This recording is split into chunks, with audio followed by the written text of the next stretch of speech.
Hello everyone, in this video I'm going to show you how to install or update your Wi-Fi driver on an Windows 11 PC. So if you're having problem with your Wi-Fi like it's not connecting or just get a new PC and your Wi-Fi drivers is not working. So to fix that problem, first go to search bar, search for device manager, click on to open the device manager. Now here you need to find network adapters.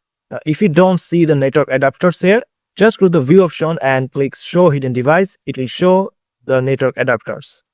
But after that, you just need to find your Wi-Fi drivers here. As you can see, this is the driver for me. Just right click on the driver, go to properties, then go to the driver option, then click on update driver, click on browse my computer for drivers. Let me pick from a list of available drivers on my computer. Click on this. And after that, you need to check mark this show compatible hardware. And after that, you just need to select the driver from here and click next. It will automatically install the drivers for you. As you can see, Windows has successfully updated my Wi-Fi drivers. And now you just need to restart your PC. So that's it guys. This is how you can fix your Wi-Fi drivers or if you're missing your Wi-Fi drivers on Windows 11. So if you found this video helpful, please subscribe and thank you for watching.